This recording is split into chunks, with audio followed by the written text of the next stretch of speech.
गोस्वामी जी ने इसलिए भगवान शिव को वंदन किया। अयोध्या कांड युवा कांड की कथा है। झंझट में कैसे बच के रहना है, बाबा का स्मरण करते हैं। यश्यांके च विभाति भूधर सुता देवा पगा मस्तके भाले बाल विधुर गले च गरलम यस्योरसी व्यानराग सोयं भूति विभूषणः सुरवरः सर्वाधिपः सर्वदा सर्वः सर्वगतः शिवः शशिनिभः श्रीशंकरः पातु माम्। जिनके वामांग में मां भवानी विराजमान है, सिर पर जिनकी देव नदी मां गंगा है, ललाट पर दूज के चंद्रमा है, गले में हलाहल विष है, वक्षस्थल पर यज्ञोपवीत के रूप में बासुकी सर्प शोभायमान है। जो भगवान सर्वत्र है, सर्वज्ञ है, सबके स्वामी है, उन भगवान शंकर को मैं बारंबार वंदन करता हूं। ये पहला श्लोक। दूसरे श्लोक में गोस्वामी जी ने राम जी के मुख को वंदन किया। किसको वंदन किया? पांव को नहीं किया, पांव को वंदन नहीं किया। किसको किया? मुख को किया। क्या कहते हैं? प्रसन्नतां या नगता विषेकतः तथा न ममले वनवास दुःखतः। रात्रि में भगवान सुने कि प्रातः काल युवराज बनूंगा, सुन करके राम जी प्रसन्न नहीं हुए। प्रसन्नतां या नगता विषेकतः। कहो सुनो महाराज। रात्रि में राम जी सुने कि प्रातः काल युवराज बनना है, राम जी क्या नहीं हुए? प्रसन्न नहीं हुए। आजकल के बच्चे को यदि आप कह दीजिए सवेरे पावर ऑफ अटर्नी तुम्हारे नाम की जाएगी, आप बोल कर गए नहीं, उसने सोशल मीडिया पर पोस्ट कर दिया, tomorrow at 9 AM in the morning post कर देगा। राम जी ने कुछ नहीं, भगवान प्रसन्न नहीं भय। प्रातः काल राम जी सुने कि युवराज नहीं, अब तो वन में जाना है, ये सुनकर मेरे प्रभु दुखी नहीं हुए, कोई मन में दुख नहीं हुआ।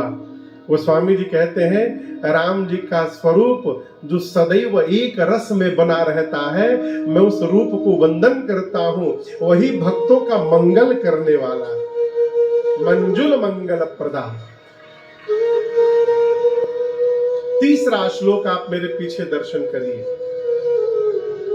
गोस्वामी जी कहते हैं नीलांबुजश्यामल कोमलांगम। सारे पटुक साथ में गाइए। सीता समारो पितवाम भागम पाणो महाशायक चारु चापम नमामि रामं रघुवंशनाथम।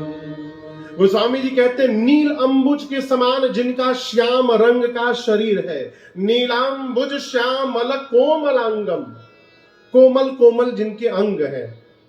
सीता समारोपित वाम भागम, जिनके वाम भाग में जगत जननी मां सीता जी शोभायमान है।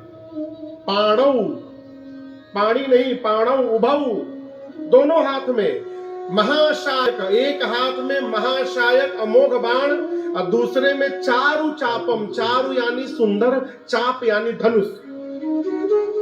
एक हाथ में बाण और दूसरे में सारंग धनुष धारण करके सीता जी के साथ जो राम जी रघुवंश के सिंहासन पर विराजमान है, उन राम जी को नमामि रामम रघुवंशनाथम, मैं बारंबार प्रणाम करता हूं। अयोध्या कांड के 3 श्लोक हैं और इसके बाद गोस्वामी जी ने दोहा की रचना की। किसकी रचना की? अयोध्या कांड का ये प्रथम दोहा आप में से कितने लोगों को याद है? इधर किसी को नहीं याद है? आप में से कितने को याद है? बस 5-6 लोगों को।